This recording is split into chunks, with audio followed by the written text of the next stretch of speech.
고급 컨퍼런스룸의 무거운 정적을 깨뜨린 것은 21살 젊은 여성의 떨리는 목소리였습니다.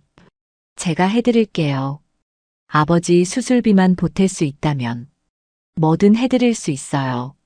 순간 500억이 오가는 협상 테이블이 얼어붙었습니다.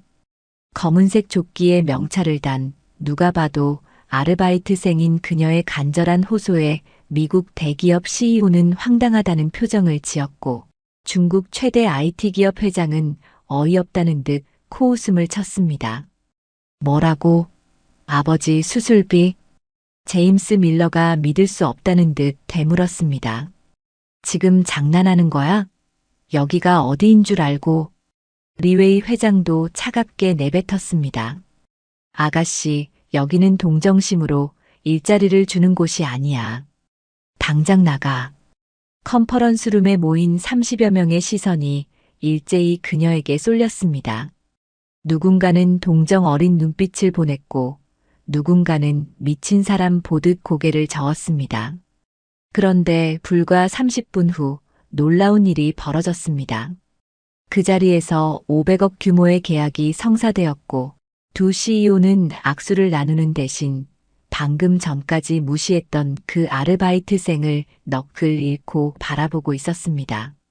그들의 눈빛은 더 이상 조롱이 아니었습니다. 경악 그리고 탐욕이었죠. 대체 무슨 일이 일어난 걸까요? 어떻게 수술비를 구걸하던 아르바이트생이 500억 계약의 주인공이 될 수 있었을까요? 이 놀라운 반전의 전체 이야기가 궁금하시다면 잠시만 구독 버튼을 눌러주세요. 평범해 보이는 사람들 속에 숨겨진 특별한 이야기를 매일 전해드립니다. 특히 오늘 이야기는 끝까지 들으시면 큰 감동과 교훈을 얻으실 수 있을 것입니다. 알림 설정도 함께 해주시면 더 많은 반전 스토리를 바로 받아보실 수 있습니다. 자, 이제 시간을 그날 아침으로 되돌려 보겠습니다. 2000년대 후반 가을, 서울 강남의 한 대형 컨퍼런스 센터. 새벽 6시, 아직 해가 뜨지 않은 어둠 속에서 한 젊은 여성이 건물 직원 출입구로 들어섰습니다. 박서연, 21살의 대학생이었죠. 그녀의 손에는 편의점에서 산 삼각김밥 하나가 들려 있었고 어깨에는 낡은 에코백이 메어져 있었습니다. 경비 아저씨가 반갑게 인사를 건넸습니다. 서연 씨, 오늘도 일찍 왔네요. 아버님은 좀 어떠셔? 서연은 억지로 미소를 지으며 대답했습니다. 네, 괜찮아요. 감사합니다. 하지만 현실은 전혀 괜찮지 않았습니다. 어젯밤에도 병원에서 독촉 전화가 왔었죠. 이번 달까지 밀린 병원비를 내지 않으면 더 이상 치료를 받을 수 없다고 했습니다. 식물인간 상태로 누워있는 아버지. 그나마 생명 유지 장치라도 떼어낼 수도 있다는 의사의 말에 서연은 눈앞이 캄캄했습니다. 탈의실에서 유니폼으로 갈아입으며 서연은 작은 한숨을 내쉬었습니다. 1년 전만 해도 상상도 못했을 일이었습니다. 아버지는 중견기업을 운영하는 사장님이었고 서연은 서울대 통번역과에 수석으로 입학한 자랑스러운 딸이었으니까요. 그런데 삼촌의 배신으로 모든 것이 바뀌었습니다. 아버지의 친동생이었던 삼촌은 회사의 중요한 기술과 거래처를 빼돌려 자신의 회사를 차렸고 아버지의 회사는 하루아침에 부도가 났습니다. 그 충격으로 아버지는 뇌졸중으로 쓰러지셨고 지금까지 의식을 찾지 못하고 계셨죠. 매니저인 김민정의 날카로운 목소리가 들려왔습니다. 박서연, 뭐해? 빨리 안 나와? 오늘이 얼마나 중요한 날인지 몰라. 서연은 서둘러 밖으로 나갔습니다. 오늘은 한국에서 열리는 아시아 최대 규모의 IT 컨퍼런스였습니다. 전 세계에서 내로라 하는 기업인들이 모이는 자리였죠. 김민정 매니저가 차갑게 지시했습니다. 오늘 너는 VIP룸 담당이야. 음료 서빙이랑 안내만 하면 돼. 절대 나서지 말고. 실수하면 그날로 잘리는 거 알지? 서연은 조용히 고개를 끄덕였습니다. 시급 10,000원의 이 아르바이트조차도 그녀에게는 절실했으니까요. 오전 9시 VIP들이 속속 도착하기 시작했습니다. 서연은 복도에 서서 정중하게 인사를 하며 손님들을 맞이했습니다. 그런데 갑자기 엘리베이터 앞이 소란스러워졌습니다. 제임스 밀러, 실리콘밸리의 유명한 CEO가 얼굴을 붉히며 비서에게 소리치고 있었습니다. 뭐, 통역사가 안 왔다고? 이게 말이 되는 소리야? 500억짜리 계약인데. 비서가 당황하며 설명했습니다. 죄송합니다. 교통사고가 났다고 합니다. 지금 대체 인력을 찾고 있는데 영어와 중국어를 동시에 할 수 있는 전문 통역사를 급하게 구하기가. 그때 반대편에서 중국 IT 업계의 거물 리웨이 회장이 나타났습니다. 그 역시 직원들과 격앙된 목소리로 중국어로 대화를 나누고 있었습니다. 통역 없이 어떻게 협상을 한다는 거야? 한국 측은 도대체 뭘 하고 있는 거지? 서연은 본능적으로 그들의 대화를 모두 이해했습니다. 그녀는 어렸을 때부터 언어에 천재적인 재능이 있었고 한국과학고를 거쳐 서울대 통번역과에 수석 입학할 정도로 뛰어난 실력을 가지고 있었으니까요. VIP룸으로 들어선 두 CEO와 수행원들. 분위기는 살벌했습니다. 계약 시간은 다가오는데 통역사는 나타나지 않았죠. 제임스가 시계를 보며 짜증스럽게 말했습니다. 10분만 더 기다립니다. 그때까지 통역사가 안 오면 이번 계약은 없던 일로 하죠. 리웨이 회장도 고개를 끄덕였습니다. 동감입니다. 이런 준비도 안 된 곳과 무슨 사업을 하겠습니까? 컨퍼런스룸 담당자들이 발을 동동 구르며 전화를 걸어댔지만 답은 똑같았습니다. 지금 당장 올 수 있는 영어 마이너스 중국어 동시 통역사는 없다는 것이었죠. 서연은 구석에서 커피를 준비하며 그들을 지켜보았습니다. 가슴이 뛰기 시작했습니다. 그녀는 할 수 있었습니다. 영어도 중국어도 심지어 비즈니스 전문 용어까지도 완벽하게 구사할 수 있었죠.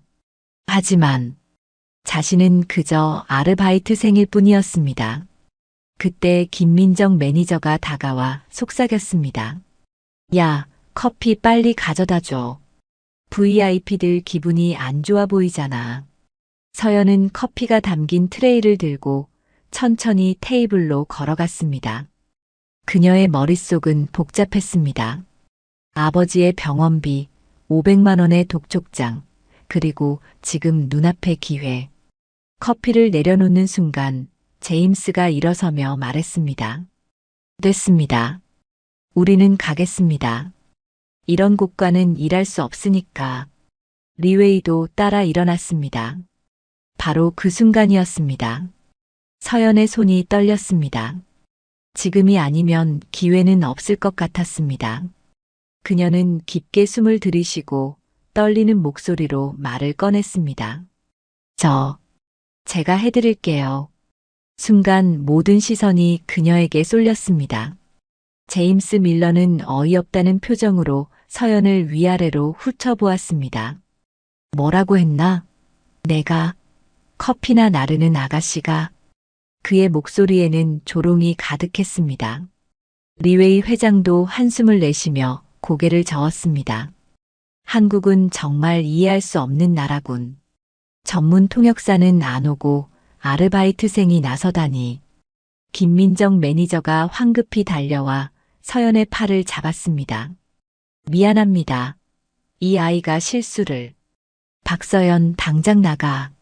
하지만 서연은 물러서지 않았습니다. 아니, 물러설 수 없었습니다. 어젯밤 병원에서 받은 전화가 계속 머릿속을 맴돌았습니다. 이번 주까지 500만 원을 입금하지 않으시면 다른 조치를 취할 수밖에 없습니다. 서연이 다시 한번 입을 열었습니다. 이번에는 좀 더 분명한 목소리로 아버지 수술비만 보탤 수 있다면 뭐든 해드릴 수 있어요.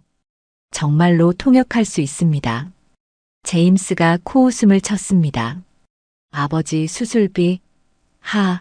이거 정말 눈물겨운 사연이네. 하지만 여기는 자선단체가 아니야. 500억이 걸린 계약이라고. 내가 감당할 수 있을 것 같아? 서연의 눈빛이 흔들렸지만 그녀는 고개를 들었습니다. 한 번만 기회를 주세요. 실패하면 바로 나가겠습니다. 리웨이가 시계를 보며 말했습니다. 시간 낭비야. 우리 그냥 가시죠, 밀러 대표. 그때 제임스의 비서 중 한 명이 조용히 제안했습니다. 대표님, 어차피 통역사도 안 오는데 5분만 시험해 보는 건 어떨까요? 혹시 모르잖습니까? 제임스는 잠시 생각하더니 재미있다는 듯 입꼬리를 올렸습니다. 좋아. 재미있겠네. 자, 아가씨. 딱 5분 준다. 먼저 내가 하는 말을 중국어로 통역해봐. 그는 일부러 복잡한 비즈니스 용어를 섞어가며 빠르게 영어로 말하기 시작했습니다. 우리 회사는 이번 분기 매출이 전년 대비 35% 상승했고, 특히 클라우드 서비스 부문에서 괄목할 만한 성장을 이뤘습니다. API 통합과 머신러닝 알고리즘을 활용한 신규 플랫폼은 주변 사람들은 당황한 표정으로 서연을 바라보았습니다. 저런 전문 용어를 일반 대학생이 어떻게 통역할 수 있겠습니까? 그런데 놀라운 일이 벌어졌습니다. 서연은 잠시도 망설이지 않고 유창한 중국어로 통역을 시작했습니다. 단어 하나하나가 정확했고 심지어 제임스가 일부러 넣은 복잡한 기술, 용어들까지 완벽하게 중국어로 전환했습니다. 리웨이의 눈이 점점 커졌습니다. 그는 자신도 모르게 의자에서 몸을 앞으로 기울였죠. 잠깐 이거 정확한데? 이번에는 리웨이가 중국어로 말했습니다. 그는 일부러 중국 고사성어와 비즈니스 은어를 섞어가며 복잡한 문장을 만들었습니다. 우리 회사의 와신 상담 정신으로 10년간 준비한 이 프로젝트는 일석삼조의 효과를 낼 것이며 특히 화동 지역 시장에서 서연은 이번에도 막힘없이 영어로 통역했습니다. 고사성어의 의미까지 정확하게 영어로 풀어 설명했죠. 제임스와 리웨이는 서로를 바라보았습니다. 두 사람의 눈에는 같은 감정이 담겨 있었습니다. 놀라움, 그리고 의구심. 이건 어떻게 가능한 거지? 제임스가 중얼거렸습니다. 김민정 매니저는 입을 다물지 못했습니다. 그녀가 아는 박서연은 그저 조용하고 성실한 아르바이트생일 뿐이었는데 서연은 두 CEO를 번갈아 보며 말했습니다. 저는 할 수 있습니다. 이 계약 제가 도와드리겠습니다. 대신 그녀는 잠시 망설이다가 용기를 냈습니다. 성공하면 보너스를 주실 수 있을까요? 정말로 아버지 수술비가 급해서. 제임스가 턱을 쓸어내리며 말했습니다. 흥미롭네. 하지만 아직 확신은 안 서. 실제 협상은 이런 간단한 통역과는 차원이 다르거든. 리웨이도 의심스러운 눈빛으로 서연을 바라보았습니다. 맞아요. 계약서 용어는 훨씬 복잡하고 한 단어만 잘못 통역해도 수억의 손실이 생길 수 있어요. 정말 자신 있습니까? 서연은 주먹을 꽉 쥐었습니다. 사실 그녀는 대학에서 국제계약법과 비즈니스 통번역을 전공하고 있었고 성적은 늘 최상위권이었습니다. 하지만 그런 사실을 굳이 말할 필요는 없겠죠. 네, 자신 있습니다. 그때 회의실 문이 열리며 누군가가 들어왔습니다. 컨퍼런스 주최 측 관계자였습니다. 죄송합니다. 통역사를 구하지 못했습니다. 정말 죄송한데 오늘 협상은 제임스가 손을 들어 그를 제지했습니다. 아니, 통역사는 여기 있는 것 같은데 관계자는 어리둥절한 표정으로 주변을 둘러보았습니다. 그의 시선이 서연에게 멈췄을 때 그는 더욱 혼란스러워했습니다. 저 아르바이트생이요? 리웨이가 의자에 깊숙이 기대며 말했습니다. 일단 시작해보죠. 시간도 없고 대신 조건이 있습니다. 그가 서연을 똑바로 바라보았습니다. 만약 실수를 하나라도 한다면 당장 그만두는 겁니다. 그리고 오늘 일당도 없어요. 동의합니까? 서연은 잠시 숨을 고르고 대답했습니다. 네. 하지만 저도 조건이 있습니다. 모두가 놀란 눈으로 그녀를 바라보았습니다. 감히 아르바이트생이 조건을 제시하다니. 성공적으로 통역을 마치면 정당한 대가를 주세요. 전문 통역사 수준으로요. 제임스가 웃음을 터뜨렸습니다. 이거 정말 대단한 자신감이네. 좋아, 그럼 내기를 하자. 완벽하게 통역하면 500만 원. 어째? 서연의 눈이 빛났습니다. 500만 원. 아버지의 이번 달 병원비를 낼 수 있는 금액이었습니다. 감사합니다. 최선을 다하겠습니다. 드디어 본격적인 협상이 시작되었습니다. 테이블 위에는 두꺼운 계약서가 펼쳐졌고 양측의 법무팀과 임원들이 자리에 앉았습니다. 서연은 두 CEO 사이에 섰습니다. 그녀의 손에는 메모지와 펜이 들려 있었고 표정은 누가 봐도 긴장한 모습이었습니다. 하지만 그녀의 눈빛만큼은 단단했습니다. 아버지를 생각하니 무엇이든 할 수 있을 것 같았습니다. 첫 번째 안건이 시작되었습니다. 제임스가 영어로 제안을 했고 서연은 즉시 중국어로 통역했습니다. 리웨이가 중국어로 반박했고 서연은 다시 영어로 전달했습니다. 처음 10분간 회의실은 긴장감으로 가득했습니다. 모두가 서연을 주시하며 언제 실수할지 기다리는 것 같았죠. 하지만 시간이 지날수록 사람들의 표정이 변하기 시작했습니다. 협상이 시작된 지 30분이 지났습니다. 회의실의 분위기는 처음과는 완전히 달라져 있었습니다. 제임스 밀러의 법무팀장이 복잡한 라이센스 조항을 설명하기 시작했습니다.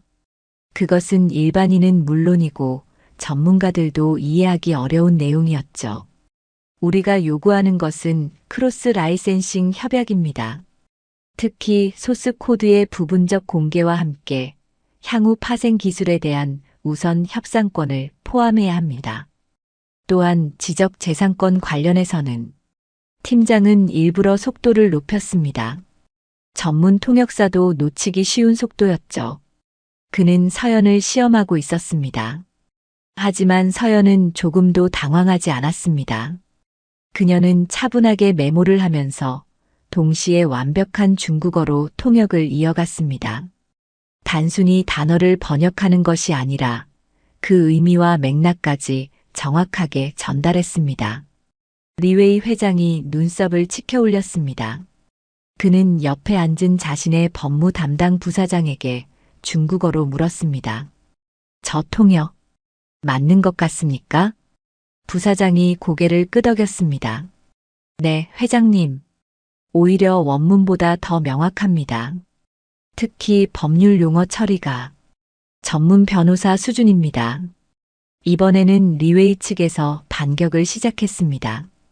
중국 측 협상 대표가 일어서며 길고 복잡한 요구사항을 나열했습니다. 그는 중국 특유의 완곡한 표현과 직접적인 요구를 절묘하게 섞어가며 말했습니다. 우리는 상생의 정신으로 접근하고자 합니다. 하지만 시장 점유율 관련해서는 명확한 선을 그어야 합니다. 특히 화동, 화남 지역에서의 서연은 이건 역시 막힘없이 영어로 전달했습니다. 중국식 표현의 뉘앙스까지 살려가면서도 미국 측이 이해하기 쉽도록 재구성했죠. 제임스가 자신의 비서에게 속삭였습니다. 저 아이, 정말 아르바이트생이 맞나? 비서도 고개를 갸웃거렸습니다. 서류상으로는 그렇습니다만 협상은 점점 더 복잡해졌습니다. 기술 이전, 로열티 배분, 시장 분할, 향후 투자 계획까지 일반적인 통역사라면 벌써 여러 번 실수했을 내용들이었습니다. 하지만 서연은 달랐습니다. 그녀는 마치 이 분야에서 수년간 일한 전문가처럼 모든 내용을 완벽하게 소화했습니다. 2시간이 지났습니다. 쉬는 시간이 주어졌고 사람들은 잠시 자리를 떠났습니다. 김민정 매니저가 서연에게 다가왔습니다. 너, 정체가 뭐야? 어떻게 이런 걸 할 수 있는 거야? 서연은 지친 표정으로 답했습니다. 그냥 열심히 공부했어요. 사실 그녀는 지금 자신의 모든 능력을 쏟아붓고 있었습니다. 서울대 통번역과 수석, 한국과학고 시절부터 쌓아온 언어 실력, 그리고 아버지 회사에서 어렸을 때부터 들어온 비즈니스 대화들. 모든 것이 지금 이 순간을 위해 준비된 것 같았습니다. 화장실로 향하던 서연은 복도에서 우연히 두 CEO의 대화를 듣게 되었습니다. 제임스가 말했습니다. 인정해야겠군. 저 아이 보통이 아니야. 리웨이가 답했습니다. 동감입니다. 우리가 데려온 전문 통역사보다 나은 것 같은데요. 그런데 왜 아르바이트를 하고 있는 거지? 글쎄요. 뭔가 사연이 있는 것 같긴 한데. 서연은 조용히 그 자리를 떠났습니다. 그녀에게는 사연이 있었죠. 하지만 그것을 말할 필요는 없었습니다. 휴식 시간이 끝나고 협상이 재개되었습니다. 이제는 가장 중요한 부분, 금액과 조건을 확정하는 시간이었습니다. 제임스가 먼저 제안을 했습니다. 초기 투자금 200억, 향후 3년간 단계적으로 300억 추가 투자. 총 500억 규모입니다. 서연이 통역을 하려는 순간 리웨이가 영어로 말했습니다. 잠깐 밀러 대표. 이제부터는 우리가 직접 영어로 대화하죠. 중요한 부분이니까. 순간 서연의 얼굴이 창백해졌습니다. 통역이 필요 없다면 자신도 필요 없다는 뜻이었습니다. 500만 원도. 제임스가 고개를 끄덕였습니다. 좋습니다. 어차피 우리 둘 다 영어는 가능하니까. 서연은 뒤로 물러섰습니다. 그녀의 어깨가 축 처졌죠. 김민정 매니저가 다가와 속삭였습니다. 됐어. 이제 나가봐. 어차피 내가 할 일은 끝났잖아. 하지만 그때 예상치 못한 일이 벌어졌습니다. 리웨이가 갑자기 중국어로 무언가를 빠르게 말하기 시작했습니다. 그것도 아주 복잡한 금융 용어와 중국 법률 용어를 섞어가며 제임스는 당황한 표정을 지었습니다. 뭐라고 하시는 겁니까? 리웨이가 미소를 지었습니다. 아, 죄송합니다. 우리 측 법무팀이 갑자기 제기한 문제가 있어서요. 중국 정부 규정 관련 내용인데 이건 중국어로만 설명이 가능합니다. 그는 계속해서 중국어로 복잡한 내용을 늘어놓았습니다. 제임스와 그의 팀은 전혀 이해할 수 없었죠. 제임스가 서연을 돌아보았습니다. 아가씨, 이것 좀 통역해 줄 수 있나? 서연이 다시 앞으로 나섰습니다. 그녀는 리웨이가 말한 내용을 정확하게 영어로 전달했습니다. 중국 정부의 새로운 외국인 투자법에 따르면 기술 이전 시 반드시 현지 합작 법인을 통해야 하고 이익 배분은 7대3을 넘을 수 없다고 하십니다. 또한 제임스가 이해했다는 듯 고개를 끄덕였습니다. 아, 그런 규정이 있군요. 그럼 우리도. 이후 협상은 다시 서연의 통역에 의존하게 되었습니다. 양측은 영어와 중국어를 오가며 치열한 협상을 벌였고 서연은 그 중심에서 완벽한 다리 역할을 했습니다. 특히 문화적 차이에서 오는 오해를 풀어주는 그녀의 역할이 빛났습니다. 중국 측이 검토하겠다고 한 것이 사실상 거절의 의미라는 것을 설명하고 미국 측의 직접적인 표현이 중국 문화에서는 무례하게 받아들여질 수 있다는 점도 조율했죠. 4시간째 협상은 막바지에 이르렀습니다. 양측은 몇 가지 세부 조항만 남겨둔 상태였습니다. 그런데 그때 가장 중요한 순간에 문제가 발생했습니다. 계약서의 핵심 조항 하나를 두고 양측의 이해가 완전히 달랐던 것입니다.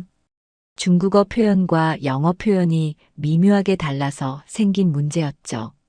리웨이가 화를 내며 말했습니다. 이건 우리가 동의한 내용이 아닙니다. 번역이 잘못된 거 아닙니까? 제임스도 발끈했습니다. 무슨 소리입니까? 우리는 처음부터 이렇게 이해하고 있었어요. 순간 협상이 깨질 위기에 처했습니다. 500억이 공중에 날아갈 판이었죠. 모든 시선이 서연에게 쏠렸습니다. 양측 모두 그녀를 의심스럽게 바라보았습니다. 혹시 통역 실수가 아니었을까? 서연은 깊게 숨을 들이쉬었습니다. 그리고 양손으로 계약서를 들어 올렸습니다. 잠시만 시간을 주시겠습니까? 제가 정확히 설명드리겠습니다. 그녀는 칠판 앞으로 걸어갔습니다. 그리고 마커를 들었죠. 문제는 이 단어입니다. 서연은 칠판에 중국어와 영어를 나란히 적기 시작했습니다. 그리고 각각의 언어에서 그 단어가 가진 미묘한 의미 차이를 설명했습니다. 중국어에서 이 표현은 우선권을 의미하지만 영어로 직역하면 독점권이 됩니다. 하지만 실제 비즈니스 맥락에서는 그녀의 설명을 듣던 양측의 표정이 점점 밝아졌습니다. 서연은 계속했습니다. 제가 제안하고 싶은 것은 이 조항을 제3의 표현으로 바꾸는 것입니다. 양측이 원하는 의미를 모두 담을 수 있는. 그녀는 새로운 문구를 제안했습니다. 법률적으로도 완벽하고 양측의 이익도 모두 보호하는 절묘한 표현이었죠. 회의실은 숨막히는 정적에 휩싸였습니다. 칠판 앞에 선 서연이 제안한 새로운 문구를 모두가 검토하고 있었습니다. 리웨이 회장의 법무팀장이 먼저 입을 열었습니다. 이건 정말 절묘한 해결책입니다. 우리가 원하는 우선 협상권도 보장되고 제임스의 법무팀장도 고개를 끄덕였습니다. 우리의 시장 진입 독점권도 침해받지 않는군요. 대체 어떻게 이런 생각을? 두 CEO는 서연을 새로운 눈으로 바라보기 시작했습니다. 이제 그녀는 단순한 통역사가 아니었습니다. 협상의 핵심 해결사였죠. 제임스가 리웨이에게 말했습니다. 이 제안을 받아들이시겠습니까? 리웨이가 미소를 지으며 답했습니다. 좋습니다. 이보다 더 나은 해결책은 없을 것 같네요. 두 사람이 악수를 나누려는 순간 서연이 조용히 말했습니다. 잠시만요. 한 가지 더 제안드려도 될까요? 모두의 시선이 다시 그녀에게 쏠렸습니다. 김민정 매니저는 경악한 표정으로 서연을 바라보았죠. 감히 아르바이트생이 CEO들의 결정에 개입하다니. 하지만 제임스는 흥미로운 표정을 지었습니다. 말해보시죠. 서연은 계약서를 다시 펼쳤습니다. 지금 계약서에는 양국 시장 진출에 대한 조항만 있습니다. 하지만 동남아 시장은요? 인도는요? 그 시장들도 곧 열릴 텐데 미리 정하지 않으면 나중에 또 분쟁이 생길 수 있습니다. 리웨이의 눈이 반짝였습니다. 흥미로운 지적이네요. 계속하세요. 서연은 세계 지도를 펼쳐 보였습니다. 그리고 각 지역의 시장 특성과 향후 성장 가능성을 설명하기 시작했습니다. 인도네시아와 베트남은 중국과 문화적으로 가깝지만 필리핀과 싱가포르는 미국식 비즈니스에 익숙합니다. 따라서 그녀는 각 지역을 어떻게 나누고 어떻게 협력할지에 대한 구체적인 방안을 제시했습니다. 마치 수년간 국제 비즈니스를 연구한 전문가 같았죠. 제임스의 비서가 작게 속삭였습니다. 대표님, 저 아이가 말하는 게 우리 전략팀이 3개월 동안 연구한 내용과 거의 일치합니다. 리웨이의 부사장도 놀라움을 감추지 못했습니다. 우리도 마찬가지입니다. 저 시장 분석은 정확합니다. 서연은 말을 이어갔습니다. 그리고 기술 공유 부분도 좀 더 명확히 하는 게 좋을 것 같습니다. 예를 들어 AI 관련 특허는 그녀는 복잡한 기술 용어들을 자유자재로 구사하며 설명했습니다. 양측이 놓치고 있던 중요한 부분들을 하나하나 짚어냈죠. 1시간이 더 지났습니다. 서연의 제안으로 계약서는 훨씬 더 완벽해졌고 양측 모두 만족스러운 표정이었습니다. 드디어 최종 서명의 순간이 왔습니다. 제임스가 펜을 들며 말했습니다. 오늘은 정말 특별한 날이네요. 500억 규모의 계약도 계약이지만 그는 서연을 바라보았습니다. 더 놀라운 인재를 발견한 날이기도 하니까요. 리웨이도 동의했습니다. 맞습니다. 솔직히 처음엔 무시했는데 제가 완전히 틀렸네요. 계약서의 서명이 끝나자 박수 소리가 터져 나왔습니다. 500억 규모의 대형 계약이 성사된 것입니다. 제임스가 서연에게 다가왔습니다. 약속한 500만 원 당연히 드리겠습니다. 하지만 그는 잠시 멈추더니 진지한 표정으로 물었습니다. 당신은 대체 누구입니까? 정말 그냥 아르바이트생인가요? 서연은 잠시 망설였습니다. 그리고 조용히 답했습니다. 저는 그냥 아버지 병원비가 필요한 대학생일 뿐이에요.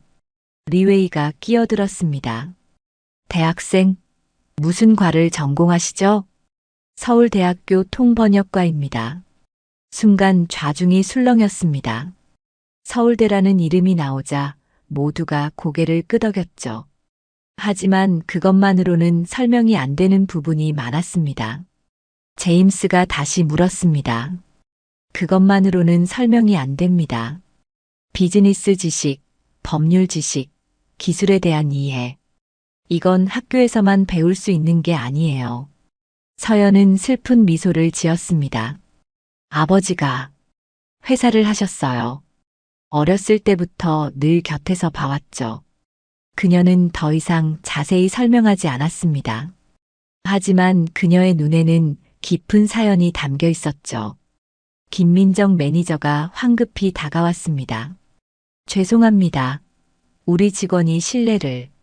서연아, 이제 그만 나가자. 하지만 제임스가 그녀를 막았습니다. 잠깐만요. 아직 얘기가 안 끝났습니다. 그는 서연을 똑바로 바라보며 말했습니다. 우리 회사에 오지 않겠습니까? 정식으로 스카우트하고 싶습니다. 리웨이도 즉시 끼어들었습니다. 잠깐, 우리가 먼저 제안하겠습니다. 중국 본사에서 일한다면 연봉은 두 CEO가 서연을 두고 경쟁하기 시작했습니다.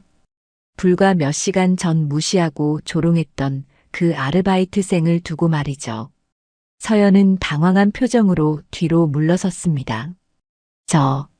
감사하지만 저는 아직 학생이고. 그때 제임스의 핸드폰이 울렸습니다. 그는 잠시 통화를 하더니 놀란 표정으로 서연을 바라보았습니다. 방금 우리 본사에서 연락이 왔는데 혹시 당신 박서연 씨 맞습니까? 2002년생? 서연이 고개를 끄덕이자 제임스의 표정이 더욱 놀라움으로 변했습니다. 우리 회사 데이터베이스에 당신 이름이 있네요. 3년 전 국제청소년 통번역대회 대상 수상자. 리웨이도 핸드폰을 확인하더니 경악했습니다. 잠깐, 우리 쪽 자료에도 17살의 중국어 능력시험 최고 등급, 역대 최연소 만점자. 회의실이 다시 한번 술렁였습니다. 서연은 고개를 숙였습니다. 그녀의 과거가 하나둘씩 밝혀지고 있었죠. 제임스가 흥분하며 말했습니다. 이런 인재가 왜 아르바이트를? 서연이 작은 목소리로 답했습니다. 아버지가 쓰러지신 후 학비도 병원비도 모두 제가 해결해야 했어요. 그래서 그녀의 목소리가 떨렸습니다. 지금까지 억누르고 있던 감정이 올라오는 것 같았죠. 리웨이가 부드러운 목소리로 물었습니다. 아버님이 무슨 일을 하셨는지 물어봐도 될까요? 서연은 잠시 망설이다가 답했습니다. 무역회사였어요. 주로 중국과 미국을 상대로 그래서 제가 어렸을 때부터 자연스럽게 그녀는 말을 끝맺지 못했습니다. 삼촌의 배신, 회사의 몰락, 아버지의 쓰러짐. 그 모든 것이 머릿속을 스쳐 지나갔죠. 제임스가 리웨이와 눈빛을 교환했습니다. 두 사람은 무언가를 결정한 듯 고개를 끄덕였죠. 박서연 씨, 잠시 밖에서 기다려 주시겠습니까? 우리끼리 상의할 게 있어서. 서연이 회의실을 나가자 두 CEO는 진지한 표정으로 대화를 시작했습니다. 복도에서 기다리던 서연에게 김민정 매니저가 다가왔습니다. 너 정말 서울대생이었어? 그것도 수서? 서연은 힘없이 고개를 끄덕였습니다. 그럼 왜 이런 아르바이트를? 선택의 여지가 없었어요. 당장 돈이 필요했고 시간도 자유로운 일이 필요했거든요. 병원에도 가야 하고. 김민정의 표정이 복잡해졌습니다. 그녀는 지금까지 서연을 그저 하찮은 아르바이트생으로만 대했었죠. 30분 후 회의실 문이 열렸습니다. 제임스가 서연을 불렀습니다. 들어오세요. 중요한 제안이 있습니다. 서연이 다시 회의실로 들어섰을 때 분위기는 이전과는 완전히 달랐습니다. 두 CEO는 물론이고 양측의 임원들까지 모두 그녀를 존중하는 눈빛으로 바라보고 있었죠. 제임스가 먼저 입을 열었습니다. 박서연 씨, 우리는 방금 특별한 합의를 했습니다. 당신에 관한 것입니다. 리웨이가 이어받았습니다. 오늘 당신이 보여준 능력은 단순한 통역 수준을 넘어섰습니다. 두 문화를 이해하고 비즈니스를 꿰뚫어보는 통찰력. 이건 돈으로 살 수 없는 능력이죠. 제임스가 서류를 꺼내 보였습니다. 그래서 우리가 제안하는 것은 이렇습니다. 양사 공동 프로젝트의 수석 코디네이터 자리. 연봉은 그가 제시한 금액에 서연의 눈이 커졌습니다. 1년에 이어 아버지의 모든 병원비를 해결하고도 남을 금액이었습니다. 리웨이가 덧붙였습니다. 물론 학업도 계속할 수 있도록 배려하겠습니다. 주요 미팅 때만 참석하면 되고 나머지는 온라인으로. 서연은 믿을 수 없다는 표정으로 두 사람을 바라보았습니다. 정말 제게 그런 기회를 주신다는 건가요? 그때 회의실 문이 갑자기 열렸습니다. 잠깐만. 들어온 사람은 뜻밖에도 한국인 중년 남성이었습니다. 그는 비싼 양복을 입고 있었지만 얼굴에는 당황한 기색이 역력했죠. 서연의 얼굴이 순간 굳어졌습니다. 삼촌. 그렇습니다. 들어온 사람은 바로 박정민, 서연의 삼촌이자 아버지를 배신한 바로 그 사람이었습니다. 박정민은 헐떡이며 말했습니다. 제임스 대표님, 리웨이 회장님. 제가 늦어서 죄송합니다. 저도 이 프로젝트의 한국 측 파트너사 대표입니다. 서연은 충격으로 몸을 떨었습니다. 삼촌이 이 자리에 나타날 줄은 꿈에도 몰랐죠. 박정민의 시선이 서연에게 머물렀습니다. 그의 얼굴에 놀라움이 스쳐 지나갔죠. 서연이? 내가 왜 여기에? 그는 재빨리 상황을 파악한 듯 했습니다. 아, 알바를 하고 있구나. 그래, 형님이 그 모양이 되셔서. 그의 목소리에는 연민인지 조롱인지 모를 감정이 섞여 있었습니다. 제임스가 의외라는 표정으로 물었습니다. 두 분이 아는 사이입니까? 박정민이 웃으며 답했습니다. 제 조카입니다. 형님이 사업에 실패하신 후로. 안타까운 일이죠. 그는 일부러 실패라는 단어를 강조했습니다. 자신의 배신에 대해서는 일절 언급하지 않으면서 리웨이가 흥미롭다는 듯 말했습니다. 그럼 박 대표님도 조카분의 능력을 잘 아시겠네요. 우리는 방금 서연 씨에게 중요한 제안을. 박정민의 표정이 변했습니다.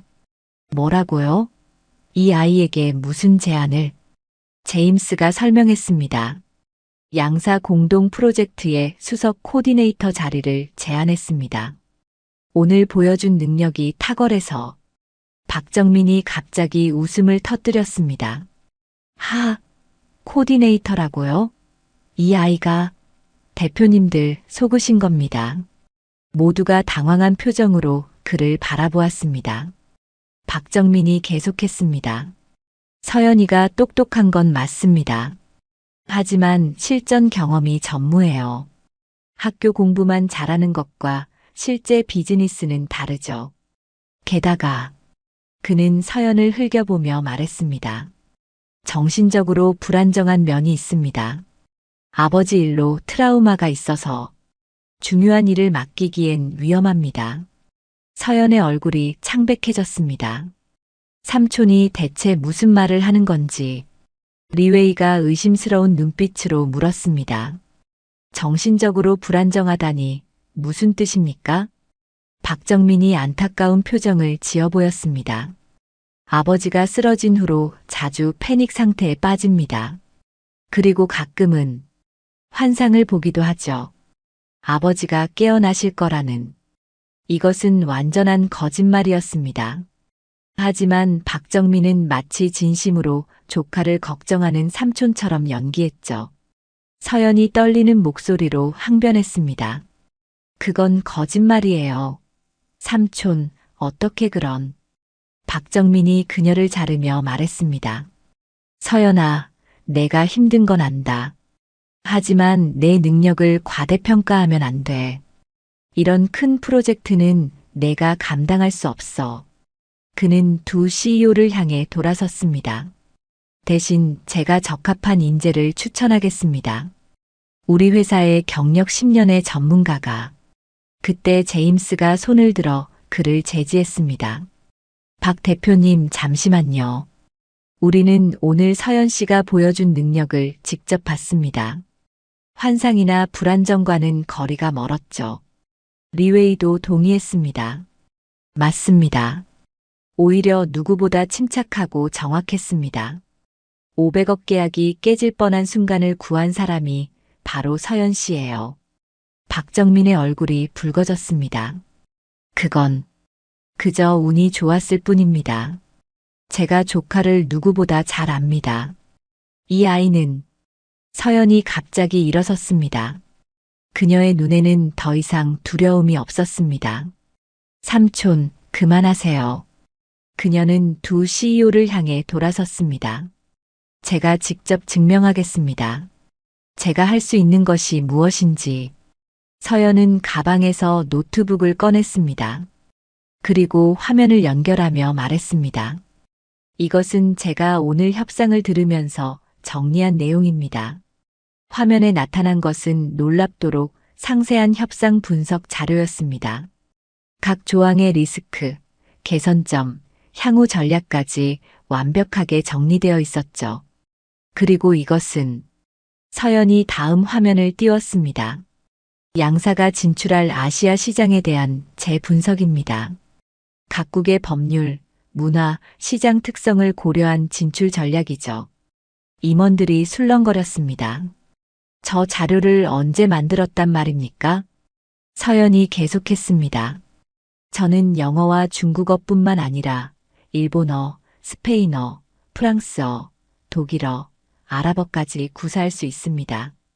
그녀는 각 언어로 짧은 프레젠테이션을 했습니다. 완벽한 발음과 유창한 표현에 모두가 입을 다물 수밖에 없었죠. 제임스가 감탄하며 말했습니다. 7 랭귀지, 7개 언어를 완벽하게. 리웨이도 놀라움을 감추지 못했습니다. 이 정도면 단순한 통역사가 아니라 글로벌 전략가 수준인데. 박정민의 얼굴이 점점 일그러졌습니다. 그는 서연이 이 정도로 뛰어난 줄 몰랐던 것입니다. 그래도 경험이 없잖아. 이론과 실전은 달라. 서연이 삼촌을 똑바로 바라보며 말했습니다. 경험이요? 삼촌은 아시죠? 제가 14살 때부터 아버지 회사에서 통역을 도왔다는 것을. 해외 바이어들과의 미팅, 계약서 검토, 심지어 클레임 처리까지. 그녀의 목소리가 점점 단단해졌습니다. 아버지가 쓰러지신 진짜 이유도 아시죠? 삼촌이 핵심 기술과 거래처를 빼돌린 후 박정민이 버럭 소리쳤습니다. 그만. 그건 비즈니스였어. 형님이 경영을 제대로 못하셨으니. 거짓말. 서연이 외쳤습니다. 그리고 가방에서 서류 뭉치를 꺼냈죠. 이걸 보세요. 삼촌이 아버지 회사 자금을 횡령한 증거, 거래처를 빼돌린 이메일, 심지어 기술을 도용한 특허 서류까지. 박정민의 얼굴이 하얗게 질렸습니다. 그걸 어떻게? 서연이 차갑게 말했습니다. 저도 바보가 아니에요. 지난 1년 동안 증거를 모았죠. 고소할 수도 있었지만, 그래도 가족이니까 아버지도 그걸 원하지 않으실 거라 생각했어요. 회의실은 얼어붙은 듯 조용해졌습니다. 제임스가 박정민을 향해 차갑게 말했습니다. 박 대표님, 이게 사실입니까? 박정민은 대답하지 못했습니다. 그저 주먹을 떨며 서연을 노려볼 뿐이었죠. 리웨이 회장이 일어서며 박정민을 차갑게 바라보았습니다. 박 대표, 우리는 비즈니스 파트너의 윤리를 매우 중요하게 생각합니다. 형제의 회사를 배신한 사람과 어떻게 사업을 하겠습니까? 제임스도 고개를 저었습니다. 동감입니다. 이런 사실을 알았다면 애초에 계약을 검토하지도 않았을 겁니다. 박정민이 당황하며 변명했습니다.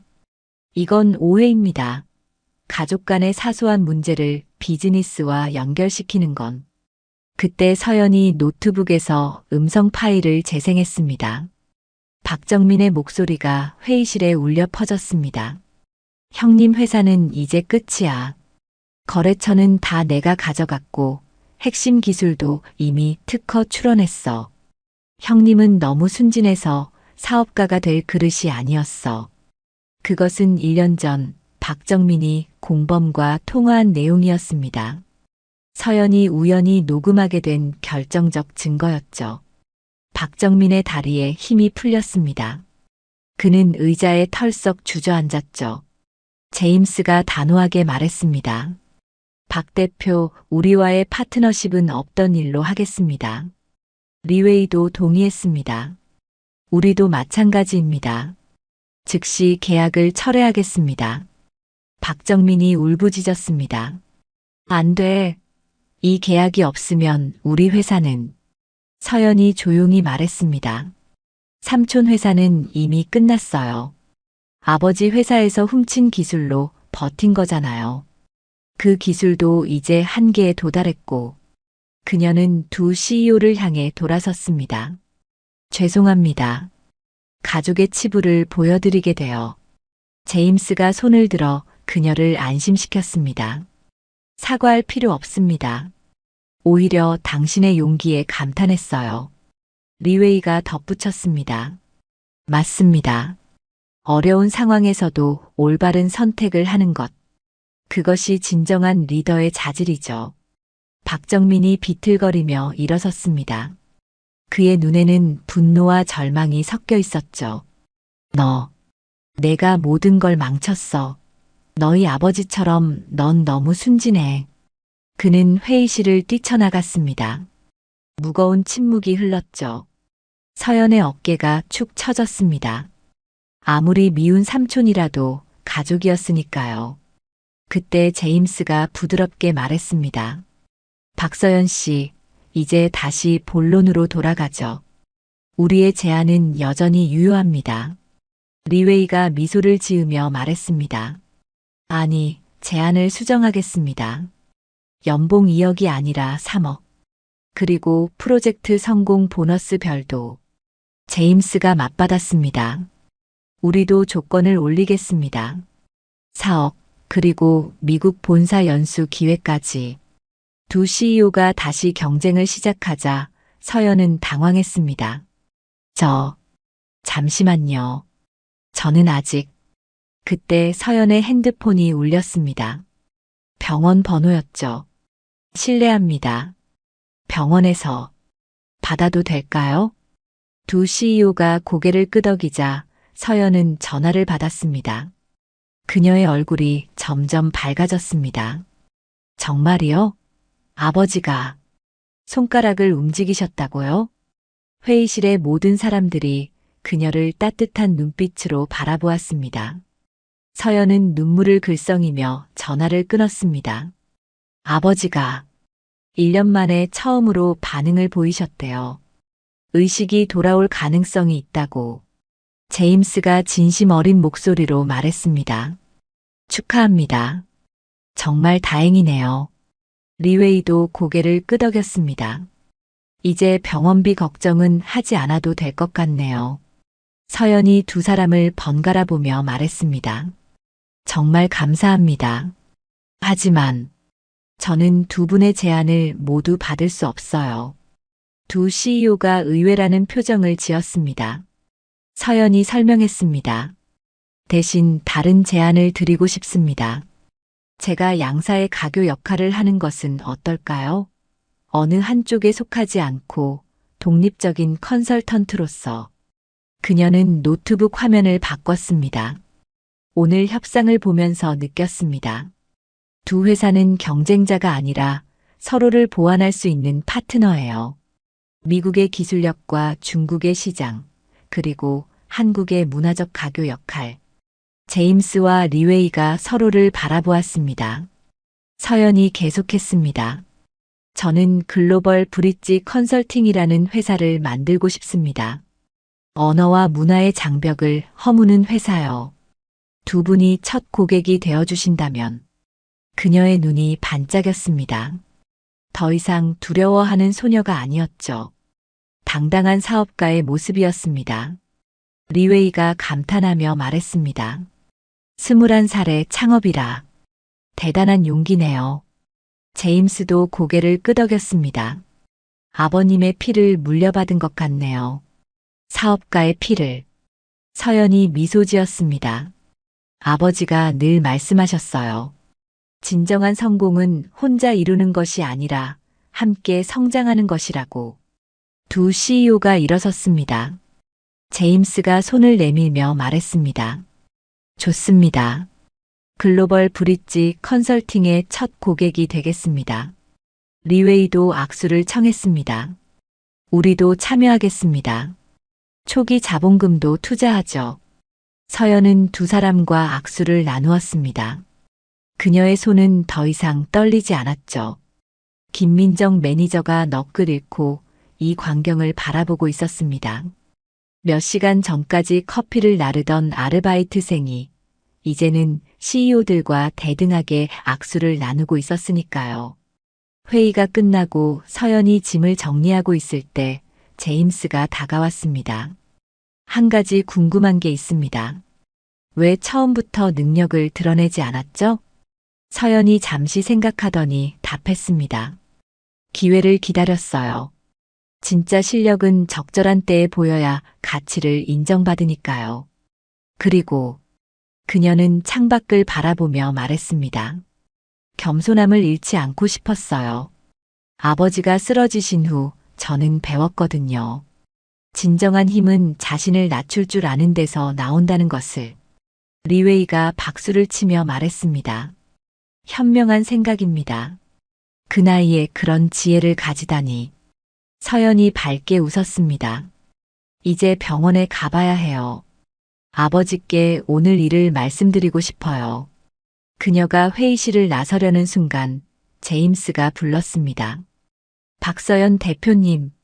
서연이 돌아보자 두 CEO가 정중하게 고개를 숙였습니다. 앞으로 잘 부탁드립니다.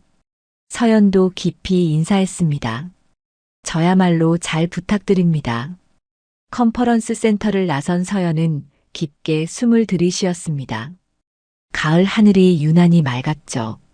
그녀는 병원으로 향하는 택시를 잡았습니다. 차창 밖으로 스쳐가는 서울의 풍경이 새롭게 보였습니다. 핸드폰이 울렸습니다. 모르는 번호였죠. 여보세요? 전화기 너머로 들려온 것은 뜻밖의 목소리였습니다. 서연 양, 저는 국제통역협회 회장입니다. 오늘 일을 들었습니다. 우리 협회에서 특별상을 드리고 싶은데 서연은 정중히 거절했습니다. 감사하지만 전상이 필요하지 않아요. 그저 제 일을 했을 뿐이에요. 전화를 끊고 서연은 작게 중얼거렸습니다. 아버지, 이제 시작이에요. 아버지가 못다 이룬 꿈, 제가 이어갈게요. 택시가 병원에 도착했습니다. 서연은 뛰어가듯 중환자실로 향했습니다. 간호사가 반갑게 맞이했죠. 서연 씨, 아버님이 아까부터 계속 손가락을 움직이세요. 의사 선생님이 곧 오실 거예요. 서연은 아버지의 손을 잡았습니다. 차가웠던 그 손에서 미세한 온기가 느껴졌죠. 아버지, 저 해냈어요. 이제 우리 다시 시작할 수 있어요. 그때 기적처럼 아버지의 눈꺼풀이 미세하게 떨렸습니다. 의사가 황급히 중환자실로 들어왔습니다. 그는 아버지의 상태를 면밀히 체크한 후 믿을 수 없다는 표정으로 서연을 바라보았습니다. 박서연 씨, 이건 정말 기적입니다. 뇌파가 정상에 가까워지고 있어요. 아버님이 깨어나실 가능성이 매우 높습니다. 서연의 눈에서 눈물이 흘러내렸습니다. 1년 동안 기다려온 희망이 드디어 현실이 되려는 순간이었죠. 그때 아버지의 입술이 미세하게 움직였습니다. 서연은 귀를 가까이 대었죠. 연. 아버지가 그녀의 이름을 부른 것입니다. 1년 만에 들은 아버지의 목소리였습니다. 서연이 흐느끼며 답했습니다. 네, 아버지. 저 여기 있어요. 아버지의 눈이 천천히 떠졌습니다. 초점을 맞추기 힘든 듯 했지만 분명 서연을 보고 있었죠. 미안. 하구나. 아버지의 목소리는 너무나 약했지만 서연에게는 세상 그 무엇보다 크게 들렸습니다. 아버지가 뭘 미안해요. 제가 더 잘 못 도와드려서. 아버지가 힘겹게 고개를 저었습니다. 내가 고생 많았겠구나. 혼자서. 서연은 아버지의 손을 꼭 잡으며 말했습니다. 이제 괜찮아요. 정말 다 괜찮아졌어요. 오늘 좋은 일이 있었어요. 아버지가 자랑스러워 하실 일이. 그녀는 오늘 있었던 일을 차근차근 들려드렸습니다. 500억 계약, 2 CEO의 인정, 그리고 창업 계획까지. 아버지의 눈가에 눈물이 맺혔습니다. 역시 내 딸 자랑스럽구나. 그때 아버지가 무언가를 더 말하려 했습니다. 정민이는 삼촌 이름이 나오자 서연의 표정이 굳어졌습니다. 하지만 아버지는 뜻밖의 말을 했죠. 용서해 주렴. 그 아이도 불쌍한 아이야. 서연이 놀라 물었습니다. 아버지, 삼촌이 한 일을 아세요? 아버지가 희미하게 미소 지었습니다. 나 알고 있었다. 하지만 동생이니까, 가족이니까. 서연은 이제야 깨달았습니다. 아버지는 모든 것을 알면서도 참아왔던 것입니다. 가족에 대한 사랑 때문에. 삼촌도 어렸을 때 많이 힘들었거든. 늘 형인 나와 비교당하고 그 상처가 독이 된 거야. 아버지의 말을 들으며 서연은 삼촌을 다른 시각으로 보게 되었습니다. 바로 그때 병실 문이 조심스럽게 열렸습니다. 들어온 사람은 다름 아닌 박정민이었습니다. 그는 초췌한 얼굴로 형의 병상 앞에 무릎을 꿇었죠. 형님, 죄송합니다. 정말 죄송합니다. 박정민은 흐느끼기 시작했습니다. 제가 미쳤었어요. 욕심에 눈이 멀어서 형님한테 그런 짓을. 아버지가 힘겹게 손을 들어 동생의 머리를 쓰다듬었습니다. 괜찮다. 정민아, 이제 다시 시작하자. 서연은 이 광경을 보며 복잡한 감정에 휩싸였습니다. 분노와 연민, 그리고 가족애가 뒤섞였죠. 박정민이 서연을 바라보며 말했습니다. 서연아, 삼촌이 정말 미안하다. 내가 그렇게 뛰어난 줄 몰랐어. 아니, 알면서도 질투했던 것 같아. 그는 주머니에서 봉투를 꺼냈습니다. 이건 내 아버지 회사 특허권 원본이야. 사실 완전히 넘기지 않았었거든. 다시 돌려줄게. 서연이 놀라 물었습니다. 이게 아직 남아 있었어요? 박정민이 고개를 끄덕였습니다. 핵심 특허 3개는 양심상 차마 쓸 수가 없었어. 이걸로 다시 시작할 수 있을 거야. 아버지가 약한 목소리로 말했습니다. 서연아, 삼촌을 용서해 주렴. 그리고 함께 다시 시작하자. 서연은 한참을 망설였습니다. 하지만 아버지의 간절한 눈빛을 보니 더 이상 미워할 수 없었죠. 알겠어요, 아버지. 하지만 조건이 있어요. 그녀는 삼촌을 똑바로 바라보며 말했습니다. 삼촌도 제가 만들 회사에서 일하세요. 정당하게, 투명하게. 그리고 삼촌이 번 돈의 일부는 아버지 치료비로 쓰이는 거예요. 박정민이 놀란 표정을 지었습니다. 내가 나를 받아준다고? 서연이 단호하게 말했습니다. 2번째 기회는 없어요. 한 번이라도 예전처럼 행동하면 그땐 정말 끝이에요. 박정민이 깊게 고개를 숙였습니다. 고맙다. 정말 고맙다. 이번엔 절대 실망시키지 않을게. 그때 서연의 핸드폰이 울렸습니다. 제임스였죠. 서연 대표님, 방금 본사에서 연락이 왔습니다. 당신 이야기를 듣고 실리콘밸리 본사에서도 투자하고 싶다고 합니다. 규모는 하나로 약 100억 정도. 서연이 전화를 끊고 돌아보니 아버지가 자랑스러운 미소를 짓고 있었습니다. 우리 딸이 정말 대단하구나. 서연이 아버지의 손을 잡으며 말했습니다. 아버지가 가르쳐 주신 거예요. 정직하게, 성실하게, 그리고 포기하지 말라고. 병실에는 따뜻한 오후 햇살이 들어왔습니다. 의사가 들어와 말했습니다. 회복 속도가 놀랍습니다. 이대로라면 한 달 안에 일반 병실로 옮기실 수 있을 것 같아요. 서연은 창밖을 바라보았습니다. 저 멀리 남산타워가 보였죠. 1년 전 아버지가 쓰러진 날에도 저 타워를 바라보며 울었던 기억이 났습니다. 하지만 이제는 달랐습니다. 눈물이 아닌 희망이 있었죠. 박정민이 조심스럽게 말했습니다. 서연아, 그 2 CEO. 정말 내 실력을 인정한 거니? 서연이 고개를 끄덕이자 그가 감탄했습니다. 내가 그동안 얼마나 노력했을지 이제야 알 것 같구나. 사실 서연은 아버지가 쓰러진 후 단 하루도 쉬지 않고 공부했습니다. 새벽에는 아르바이트를, 낮에는 학교를, 밤에는 독학으로 더 많은 언어를 익혔죠. 그녀의 노트북에는 수천 페이지의 번역 연습과 비즈니스 케이스 스터디가 저장되어 있었습니다.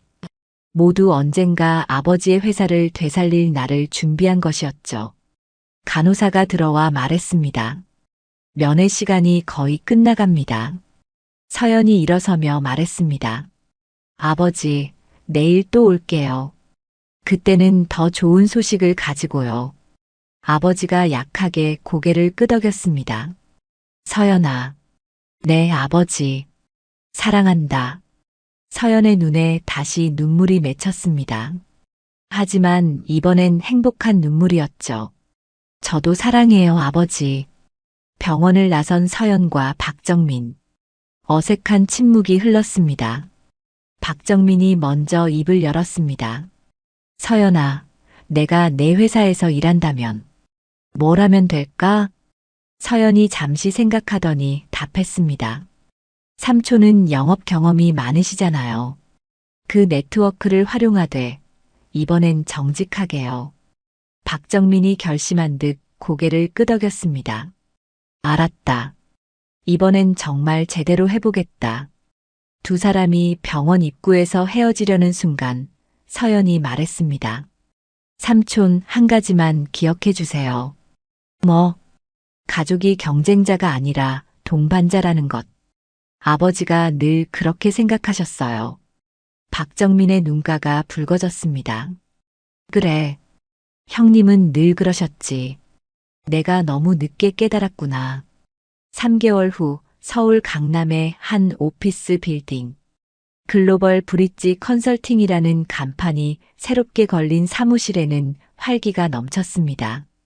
직원은 아직 10명뿐이었지만 모두가 열정적으로 일하고 있었죠.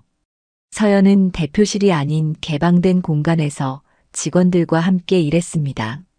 그녀의 책상 위에는 가족 사진이 놓여 있었는데 병원에서 찍은 사진이었죠. 휠체어에 앉은 아버지와 그 옆에 선 서연, 그리고 뒤에서 머쓱하게 웃고 있는 삼촌의 모습. 대표님, 리웨이 회장님이 도착하셨습니다. 비서의 말에 서연이 고개를 들었습니다.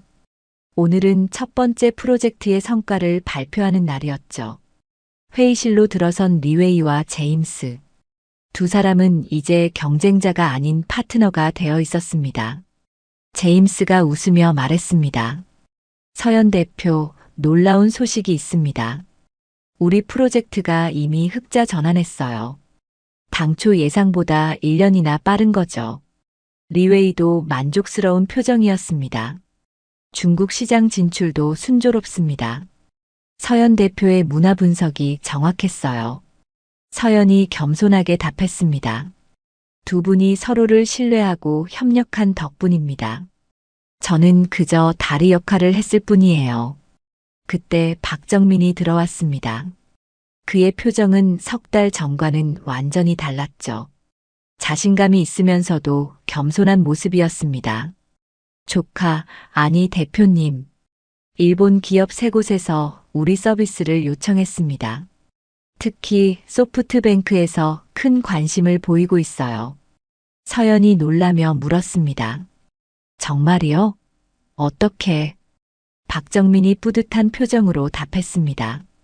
예전 인맥을 활용했죠. 하지만 이번엔 정직하게 우리의 실력으로 승부했습니다. 제임스가 감탄했습니다. 박 부사장, 정말 달라지셨네요. 인정합니다. 그렇습니다. 서연은 삼촌을 영업 부사장으로 임명했고 그는 기대 이상의 성과를 내고 있었죠. 회의가 끝나고 서연은 잠시 옥상으로 올라갔습니다. 서울의 전경이 한눈에 들어왔죠. 뒤에서 발소리가 들렸습니다. 돌아보니 김민정이었습니다. 그녀는 이제 서연의 회사에서 운영이사로 일하고 있었죠. 대표님, 왜 저를 스카우트 하셨어요? 저는 대표님한테 그리 잘하지도 못했는데. 서연이 미소 지으며 답했습니다. 민정 씨도 힘들었잖아요. 저도 그 심정 알아요. 그리고 실무 능력이 뛰어나시더라고요. 김민정의 눈가가 촉촉해졌습니다. 고마워요. 정말. 이런 기회를 주셔서. 그때 서연의 핸드폰이 울렸습니다. 화면에는 아버지라는 이름이 떴죠. 여보세요? 아버지. 전화기 너머로 들려온 아버지의 목소리는 전보다 훨씬 건강해졌습니다. 서연아, 오늘 재활치료에서 혼자 걸었다. 의사 선생님이 곧 퇴원할 수 있을 거래. 서연의 얼굴에 환한 미소가 번졌습니다. 정말이요? 축하해요, 아버지. 그보다 내 회사는 어떠니? 힘들지 않니? 서연이 따뜻하게 답했습니다. 힘들지만 행복해요. 아버지가 걸어왔던 길을 이제 제가 걷고 있으니까요. 아버지의 목소리가 떨렸습니다. 자랑스럽구나. 정말 자랑스러워. 전화를 끊고 서연은 다시 서울의 풍경을 바라보았습니다. 저녁 무렵 서연은 직원들과 함께 회식 자리를 가졌습니다. 화려한 레스토랑이 아닌 소박한 한식당이었죠. 건배를 제안하며 서연이 말했습니다. 오늘은 특별한 날이에요. 우리 회사가 시작한 지 딱 100일째거든요. 직원들이 박수를 쳤습니다. 서연이 이어서 말했습니다. 그리고 한 가지 발표가 있어요. 우리 회사의 수익 일부를 청년창업지원재단에 기부하기로 했습니다. 박정민이 놀라 물었습니다. 벌써 기부를? 서연이 고개를 끄덕였습니다. 제가 어려울 때 누군가 손을 내밀어 줬다면 얼마나 좋았을까 생각했어요. 이제 제가 그 손이 되고 싶어요. 직원들의 눈빛이 더욱 빛났습니다. 그들은 단순히 월급을 받기 위해 일하는 것이 아니라 의미 있는 일에 참여하고 있다는 자부심을 느꼈죠. 회식이 끝날 무렵 한 젊은 직원이 서연에게 물었습니다. 대표님, 궁금한 게 있어요.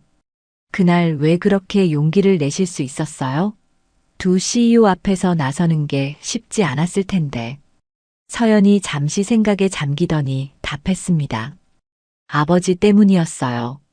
병원비도 병원비지만 깨어나실 때 제가 뭘 하고 있었는지 자랑스럽게 말하고 싶었거든요. 그녀는 창밖을 바라보며 말을 이었습니다. 그리고 깨달았어요.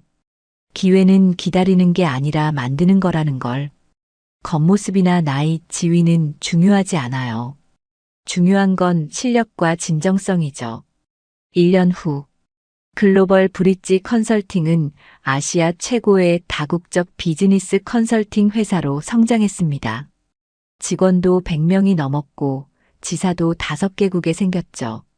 한 국제 컨퍼런스에서 서연은 기조 연설자로 초청받았습니다. 바로 1년 전 아르바이트를 했던 그 컨퍼런스 센터였죠. 무대에 오른 서연. 청중석에는 아버지가 앉아 있었습니다. 완전히 회복해서 정장을 차려입은 모습이었죠. 그 옆에는 박정민도 있었습니다. 서연이 마이크를 잡고 말했습니다. 1년 전 저는 이곳에서 커피를 나르는 아르바이트생이었습니다. 청중이 술렁거렸습니다. 하지만 저는 포기하지 않았어요. 제 안의 가능성을 믿었고 기회가 왔을 때 용기를 냈습니다. 그녀는 잠시 멈추고 아버지를 바라보았습니다. 아버지는 눈물을 글썽이며 미소 짓고 있었죠. 오늘 제가 여러분께 드리고 싶은 말은 이것입니다. 여러분도 모두 무한한 가능성을 가지고 있다는 것. 지금의 상황이 어떻든 포기하지 마세요. 서연의 연설이 끝나자 우레와 같은 박수가 터져 나왔습니다. 무대에서 내려온 서연에게 한 젊은 여성이 다가왔습니다. 저도 지금 아르바이트를 하며 학비를 벌고 있어요. 대표님 이야기를 듣고 용기를 얻었어요. 서연이 그녀의 손을 잡으며 말했습니다. 포기하지 마세요. 그리고 기억하세요. 진짜 성공은 혼자 이루는 게 아니라 함께 성장하는 거예요. 행사가 끝나고 서연은 아버지, 삼촌과 함께 저녁을 먹었습니다. 아버지가 감격스러운 목소리로 말했습니다. 서연아, 내가 이룬 것이 단순한 사업 성공이 아니구나. 사람들에게 희망을 주고 함께 성장하는 길을 만들었어. 박정민도 진심을 담아 말했습니다. 조카야, 아니 대표님. 나도 많이 배웠어. 진정한 성공이 뭔지, 가족이 뭔지. 서연이 두 사람을 바라보며 말했습니다. 우리가 함께여서 가능했어요. 앞으로도 함께 가요. 밖에는 별이 빛나는 밤하늘이 펼쳐져 있었습니다. 서연은 생각했습니다. 1년 전 그 아침 삼각김밥 하나를 들고 컨퍼런스 센터로 향했던 자신을. 그때는 막막하기만 했지만 포기하지 않았기에 오늘이 있었죠. 때로는 가장 어두운 순간이 가장 밝은 미래로 가는 시작점이 될 수 있습니다. 중요한 것은 자신을 믿고 기회가 왔을 때 용기를 내는 것. 그리고 무엇보다 혼자가 아닌 함께 성장하려는 마음. 이것이 바로 21살 박서연이 세상에 전하는 메시지였습니다.